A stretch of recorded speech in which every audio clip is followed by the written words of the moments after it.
జై గురుదేవ్. నిర్వాణం కావాలి అనే కోరిక నిర్వాణం కాకుండా ఆపుతూ ఉంటుంది. బ్రహ్మ చైతన్యంలో బ్రహ్మంలో ఏకమైపోవాలి, కైవల్యము, ముక్తి, మోక్షము, వాటెవర్ ఆ మోక్షం కావాలి అనే కోరిక ఆ మోక్షం రాకుండా ఆపేస్తూ ఉంటుంది. చూడండి, ప్రతి క్షణము ఏమి జరుగుతోంది నీ లోపల అనేది చూస్తున్నారా? ఏం జరుగుతోంది? ఎంపికలు వస్తూ ఉంటాయి. ప్రతీది ఎంచుకుంటూ ఉంటారు. ఇది చెయ్యాలా, అది చెయ్యాలా, టీవీ ఛానల్ చూడాలా, జూమ్ కాల్ అటెండ్ అవ్వాలా. ప్రతిసారి ఇవి రెండు చాయిస్లు ఉంటూనే ఉంటాయి మీలో. మీరేం చేస్తూ ఉంటారు? లెక్కలేస్తూ ఉంటారు, విడగొడుతూ ఉంటారు, విచక్షణ పెడుతూ ఉంటారు, ఎంపికలు చేస్తూ ఉంటారు. ఇది జరుగుతూనే ఉంటుంది నిరంతరము. మీ పనుల్లో కాదు కానీ మీ మనసులో ఇది నిరంతరం జరుగుతూనే ఉంటుంది. అంతర్వికల్ప శూన్యస్య. జనకులు ఏమన్నారు? నా మనసులో ఘర్షణే లేదు, ఈ ఎంపిక లేనే లేదు, అసలు ఏమీ లేదు అని చెప్తున్నారు జనకుల వారు.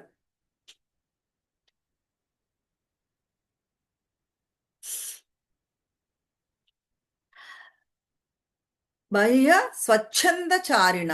ఇది చాలా అందమైనది. నిజానికి చాలా దగ్గర నుంచి దీన్ని గమనించాలి. కానీ జనకులు వారు చెప్తున్నారు, కానీ నా పనుల్లో చాలా శుద్ధత ఉంది, స్వచ్ఛత ఉంది, పెర్ఫెక్షన్ ఉంది అని చెప్తున్నారు. లోపల ఘర్షణ లేదు మనసులో, బయట పనులు ఏవైనా శుద్ధంగా స్వచ్ఛంగా ఉన్నాయి అని చెప్తున్నారు. చాలా మంది మేబీ బయట పనులు చక్కగా చేయొచ్చును గాక, కానీ లోపల అంతా గొణుగుడు, ఘర్షణ నిండిపోయి ఉంటుంది. వాళ్ళలో కాన్ఫ్లిక్ట్, ఇది అది అలా చేయాలా, ఇది చేయాలా, విచక్షణ, ఇది మంచా, అది చెడు. నిన్న మొన్న మనం డిస్కషన్ చేసుకున్నాము. దొంగకి ఆకలితో ఉంటే భోజనం పెట్టాలా, దెబ్బలు తగిలితే వాడిని కేర్ చెయ్యాలా వద్దా. ఈ ఘర్షణలు నిరంతరము లోపల జరుగుతూనే ఉంటాయి. బయట చేసే పనులు బాగుండొచ్చును గాక.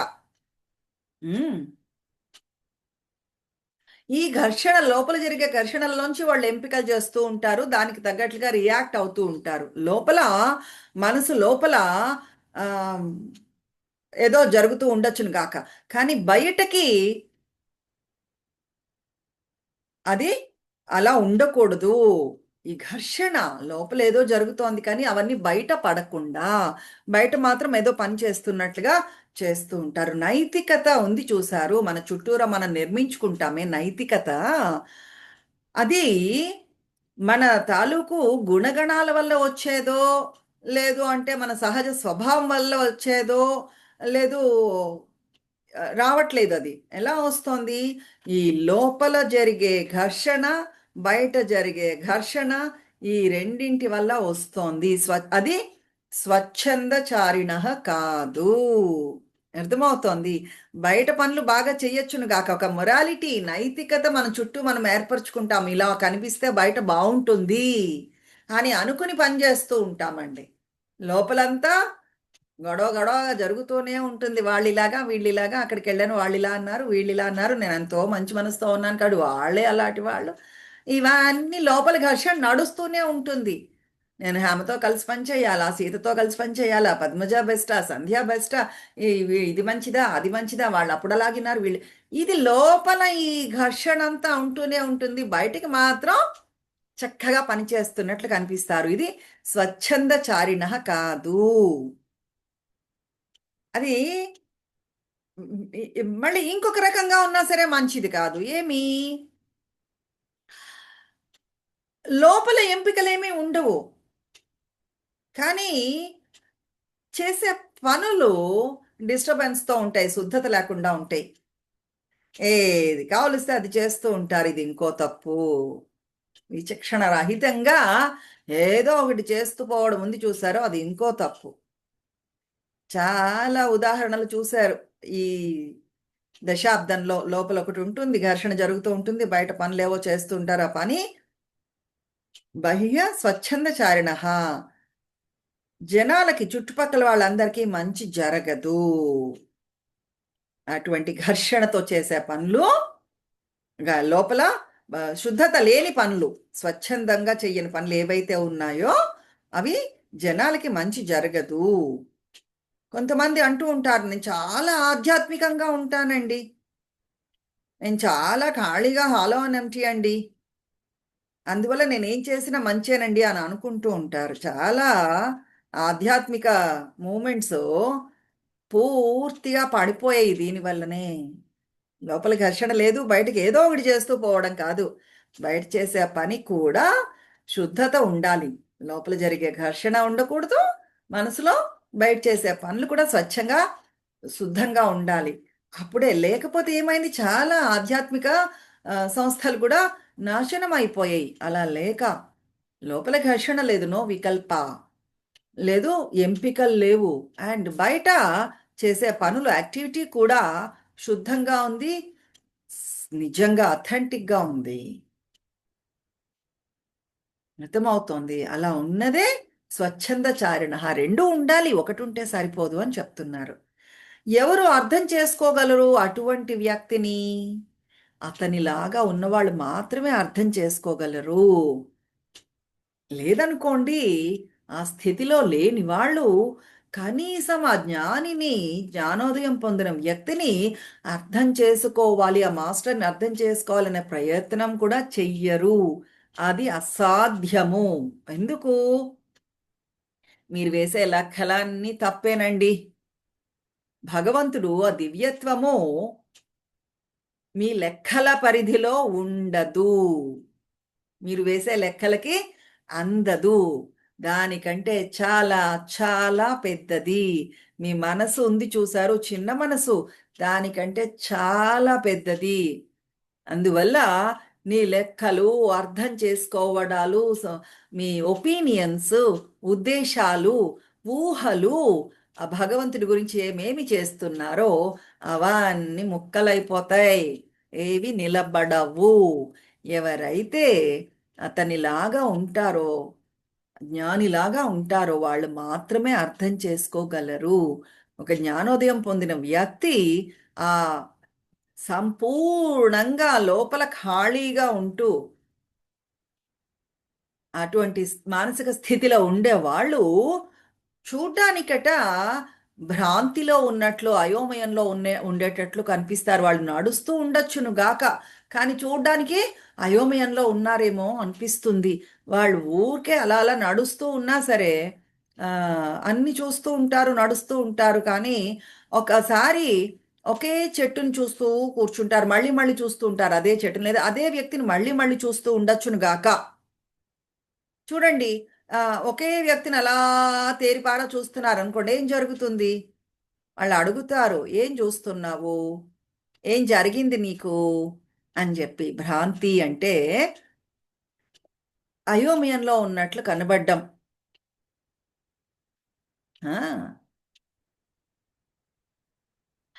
ఎవరైతే ఆ జ్ఞానిలాగా జ్ఞానోదయం పొంది ఉన్నారో వాళ్ళు మాత్రమే ఇంకొక జ్ఞానిని అర్థం చేసుకోగలరు.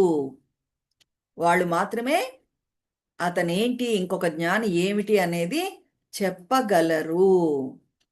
చూడ్డానికి అయోమయంలో ఉండేటట్లో, ఆశ్చర్యంలో ఉన్నట్లో కనిపించచ్చును గాక, ఆ అంత సమానమైన శక్తి ఉండేవాళ్ళు మాత్రమే వాళ్ళని అర్థం చేసుకోగలరు. ఎప్పుడైతే మీరు హాలో అండ్ ఎంప్టీ అవుతారో అటువంటి వ్యక్తిని మీరు చూడగలుగుతారు. ఏం జరుగుతుంది? ఏది చూసినా అంతటా కూడా ఆ చైతన్యమే, ఆత్మనే నిండి ఉంది, ప్రతి చోట ఉన్నది అనేది మీకు తెలుస్తుంది.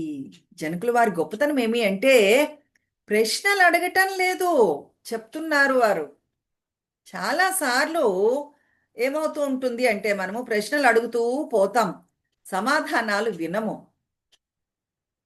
ఏం జరుగుతోంది అనేది జీర్ణం చేసుకోము, మన దాకా ఏది వస్తోంది అనేది తెలుసుకోము.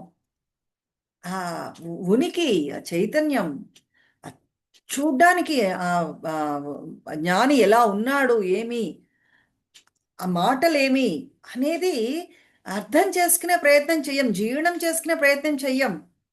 అవి ఉత్తి మాటలు కాదండి. ఆ చూపులు ఉత్తిత్తి ఖాళీ చూపులు కాదండి. ఏదో ఒక మనిషి వచ్చాడు వెళ్ళాడు అనేది కాదు. ఆ ఆరా ఉనికి ఉంది చూశారు. అది సామాన్యమైనది. అంతా కూడా ఒక బలంతో వస్తోంది. సంపదతో వస్తోంది. నీలో లోపల ఒక ఎరుక లోపల నుంచి కూడా వస్తోంది. నీ లోపల జ్యోతిని ప్రకాశింపజేస్తోంది ఆ ఉనికి. ఆ జ్ఞానోదయం పొందిన వ్యక్తిది ఉనికి.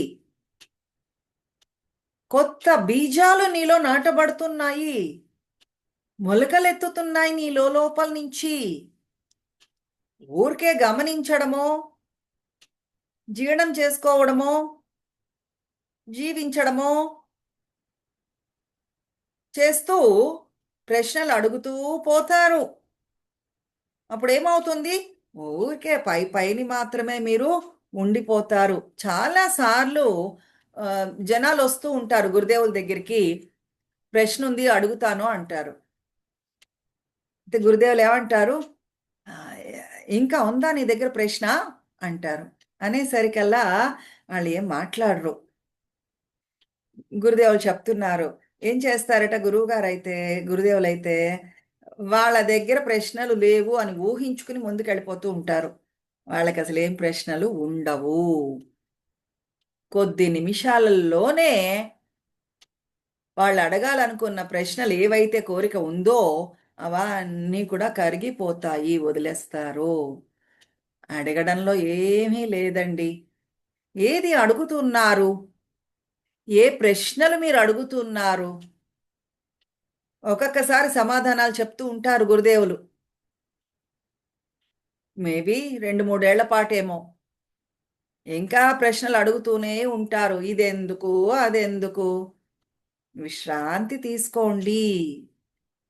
ఒక ఆత్మస్థైర్యంతో ఉండండి. మిమ్మల్ని పూర్తిగా మీ బాగోగులు నేను చూసుకుంటున్నాను అనేది గమనించండి అంటున్నారు గురుదేవులు. మీరు ఎక్కడున్నా మీ బాగోగులు నేను చూసుకుంటాను. You are being taken care of. మీరు ఏది చేస్తున్నా మీ బాగోగులు నేను చూసుకుంటాను. మీరు అడగనవసరం లేదు కూడా ఆశీర్వచనం ఇవ్వండి అని. షాపింగ్‌కి వెళ్ళినా అందరికీ ఆశీర్వచనాలు ఉన్నాయి. నేను బ్లాంక్ చెక్ ఇచ్చేశాను ఆశీర్వచనాలతో అని చెప్తున్నారు గురుదేవులు. మీకెలా కావలిస్తే దాన్ని అలా వాడుకోండి. మీ మనసు ఫ్రీగా ఉంచుకోండి. మిమ్మల్ని సంపూర్ణంగా మీ బాగోగులు నేను చూసుకుంటాను అనేది తెలుసుకోండి. ఇంకా అటువంటి సందర్భంలో ప్రశ్నలు ఎక్కడి నుంచి పుట్టుకొస్తాయి చెప్పండి? మీ ప్రశ్నలన్నీ పూర్తి చేసేసేయండి. నేనింకా ప్రోత్సాహం చెయ్యట్లేదు ఈ ప్రశ్నలు అడగడాన్ని. లేదంటే దీనికి అంతే లేదు. చిన్న చిన్న అసలు ఎటువంటి సిగ్నిఫికెన్సు లేని విషయాల గురించి మీరు ప్రశ్నలు అడుగుతూ ఉంటారు. ఇదెందుకు? అదెందుకు? ఇవన్నీ వదిలేయండి. విశ్రాంతి తీసుకోండి. ఎంత పెద్ద ఆశీర్వచనం గురుదేవులు ఇచ్చేశారు. ఏం కావాలి ఇంకా మనకి చెప్పండి? బ్లాంక్ చెక్ ఇచ్చేశాను. ఎలా వాడుకుంటారో మీ ఇష్టం. మీరేం చేసినా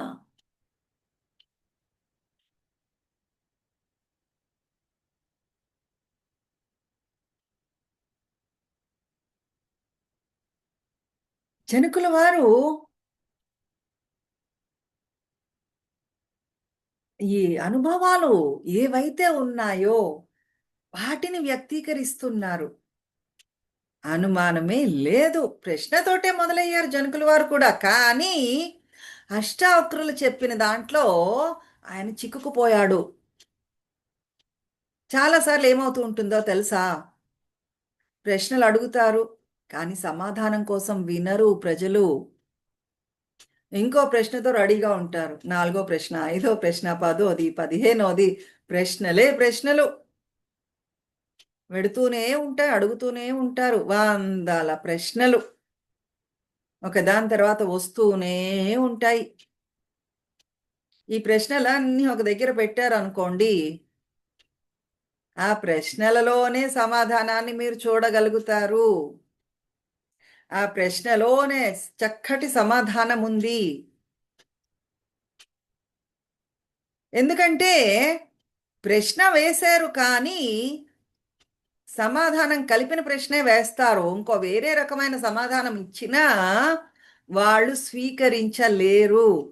వాళ్ళకి ఏ సమాధానం కావాలో అది మాత్రమే గురుదేవుల నోట్లోంచి రావాలి అని కోరుకుంటారు. వస్తే వాళ్ళకి ఇంకొంచెం ధైర్యం పెరుగుతుంది అంతే. వాళ్ళు ఇంకొంచెం సంతోషంగా ఉంటారు. నేను అనుకున్నదే గురువుగారు కూడా చెప్పారండి అన్న సంతోషం ఉంటుంది, ఆ ధైర్యం ఉంటుంది. అందుకని ఆ ప్రశ్నలోనే సమాధానం ఉంటుంది. అర్జునుడు ఆఖరి దాకా ప్రశ్నలేస్తూనే ఉన్నాడు.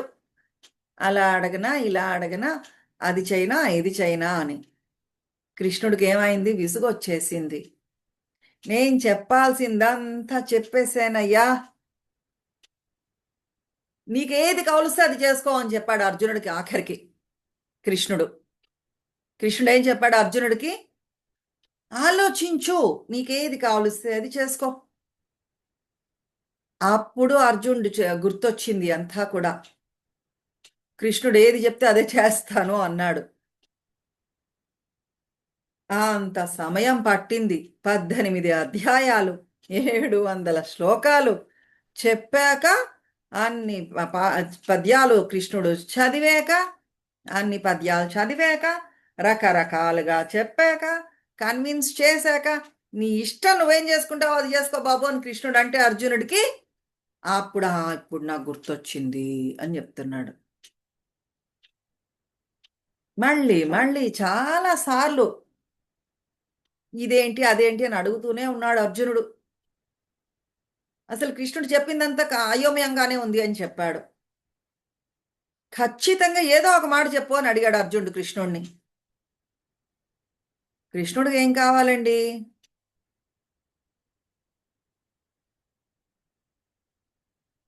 ఇది మంచిది, అది కూడా మంచిదే అంటూ చెప్తూ పోయాడు కృష్ణుడు. ఈ పని మంచిది, ఇది మంచిది కాదు, ఇది వదిలేసేయి, ఈ జ్ఞానాన్ని స్వీకరించు. మళ్ళీ మళ్ళీ ఇది ఈ జ్ఞానాన్ని స్వీకరించద్దు, సన్యాసం తీసుకో, ఇలా రకరకాలుగా చెప్తూ పోయాడు కృష్ణుడు. ఇవన్నీ ఒకదానికొకటి పూర్తిగా విరుద్ధాలు. అర్జునుడి మనసు పూర్తి అయోమయంలో పడిపోయింది. నువ్వు ఖచ్చితంగా ఏదో ఒక మాట చెప్పవయ్యా అని అడిగాడు కృష్ణుడు అర్జునుడు. నేనేం చెయ్యాలో అయోమయంలో పడేయకుండా తిన్నగా చెప్పు నువ్వు అని అడిగాడు కృష్ణుడిని. దానికి కృష్ణుడు ఏం చెప్పాడు అర్జునుడికి? తన నిజ స్వరూపాన్ని చూపించాడండి. ఏం చెప్పాడు? నేను అసలు ఏంటో నువ్వు చూడు, విశ్వరూప సందర్శనం ఇచ్చున్నాడు. అందరూ అనుకుంటారు కృష్ణుడు ఏదో మామూలు రాజేమో అనుకుంటారు. కృష్ణుడు ఏం చెప్పాడు? ఏదో ఊరికే ఒక వ్యక్తిని కాదయ్యా, నేను చాలా ఖాళీ మరియు గుల్లగా ఉన్నాను, నేనే అనంత ఆకాశాన్ని. అయితే కృష్ణుడు చూపించడం ఒక ఎత్తు, అర్జునుడు అనంత విశ్వాన్ని అతనిలో చూడగలిగాడు. ఆ విశ్వమంతా కృష్ణుడిలోనే ఉంది, అతనే విశ్వము. అయితే విశ్వరూప సందర్శనం అయిపోయాక కూడా కృష్ణుడు మళ్ళీ భక్తి కోసం మాట్లాడాడు. అక్కడితో అయిపోయిందా? మళ్ళీ భక్తి గురించి మాట్లాడాడు. అర్జునుడిని భక్తితో ఉండు అని అన్నాడు. అప్పుడు చెప్తున్నాడు కృష్ణుడు అర్జునుడికి, నాకెవరంటే ఎక్కువ ఇష్టమో తెలుసా? ఇది చేసేవాళ్ళు, అది చేసేవాళ్ళు, అలా ఉండేవాళ్ళు, వాళ్ళ ఇష్టము, వీళ్ళ ఇష్టము అంతా అయ్యాక ఏం చెప్పాడు? నువ్వంటే నాకు ఇష్టమయ్యా అని చెప్పాడు.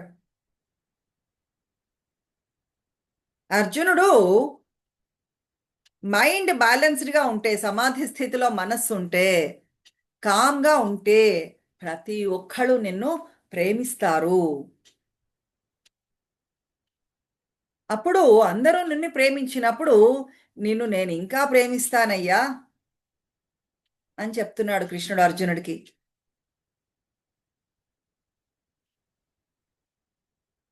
ఇంకా నాకు అందరూ అంటే ఇష్టమే, ప్రేమే. కానీ అర్జునుడు ఇంకా ఇంకా దగ్గరవాడు. ఎప్పుడు అర్జునుడు అందరినీ ప్రేమిస్తే, నువ్వు గనక అందరినీ ప్రేమిస్తే నువ్వు ఇంకా నాకు దగ్గరవాడవయ్యా. అర్జునుడు చాలా దగ్గరగా ఉన్నాడు కృష్ణుడికి. అయితే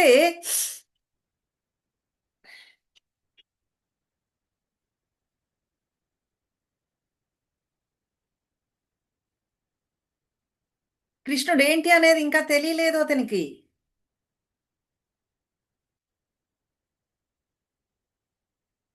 తెలుసుకోవాలి అని కోరుకుంటున్నాడు. కానీ సంపూర్ణంగా అది ఏమిటో తెలియలేదు. అప్పుడు 13వ అధ్యాయంలో కృష్ణుల వారు చెప్తున్నారు, ఏది ఏమిటి అనేది చెప్పుకొచ్చారు కృష్ణ భగవానుడు.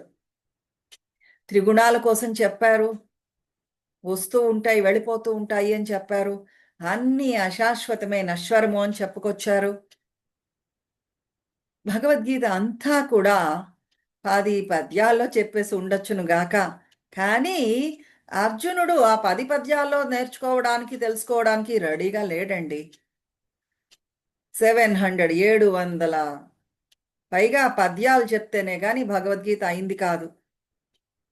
ఆఖరిలో కృష్ణుడు ఏం చెప్పాడు అర్జునుడికి? ఇవన్నీ వదిలేసేయి, నాలో శరణు తీసుకో, నాలోనే నువ్వు శరణు కోరు అని చెప్పాడు. ఆ తర్వాత నీకేం కావాలో అది చేసుకో అని చెప్పాడు. కాకపోతే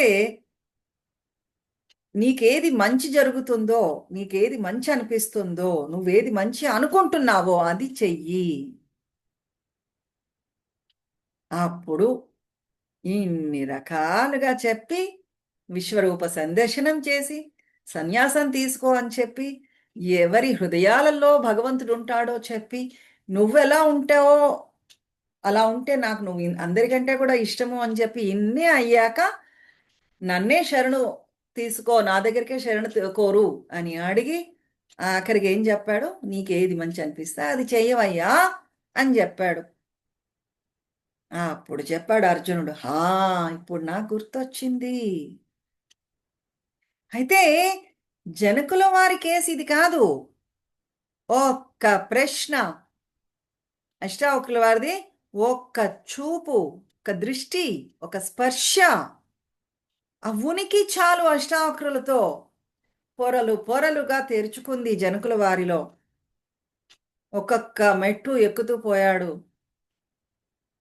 ఒక్కొక్క మెట్టు వివరిస్తూ పోయారు అష్టావక్రుల వారికి. ఒక్కటే ప్రశ్న, కథం, ముక్తి ఏదిస్తుంది అని అడిగాడు, అంతే. ఎలా ఉంటుంది అంటే, ఇద్దరు వ్యక్తులు రైల్లో ప్రయాణిస్తున్నారు. ఒక వ్యక్తి చెప్పాడు రెండో వాడితో, కిటికీలోంచి చూడు ఒక పెద్ద చెట్టు కనిపిస్తోంది అని చెప్పాడు. రెండో వ్యక్తి కిటికీలోంచి చూసి ఏం చెప్పాడు? అవునవును, చెట్టు ఉంది. అయితే ఒక పెద్ద చెట్టు మాత్రమే కాదండి, అంది మీద పక్షులున్నాయి, పువ్వులున్నాయి, పళ్ళున్నాయి కూడా. ఇంకా ఇంకో ఇన్ని అబ్జర్వేషన్స్ చేస్తున్నారు, ఇంకో ఇన్ని గమనిస్తున్నారు జనకులు వారు.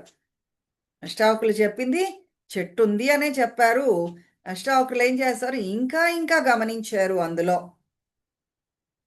ఇంకా ముందుకెడుతున్నారు. అవునండి, నేను చూశాను అని. అహో, అహో, గుర్తుందా? అహో, ఇంతకు ముందు కూడా చెప్పారు గురుదేవులు దీనికోసమని. ఇది అద్భుతం. జయ గురుదేవ్. హా, అర్జునుడు మళ్ళీ మళ్ళీ ప్రశ్నలు వేస్తూనే ఉన్నాడు, వేస్తూనే ఉన్నాడు, వేస్తూనే ఉన్నాడు, చెప్పి చెప్పి చెప్పి చెప్పి ఆఖరికి నీకే తోస్తే అది చేసుకో అనేసరికల్లా ఇప్పుడు గుర్తొచ్చింది అన్నాడు అర్జునుడు. జనకుల వారితో అది కాదు, ఒక్కటే ప్రశ్న. అష్టావకుల వారు చెప్పారు, జై గురుదేవ్.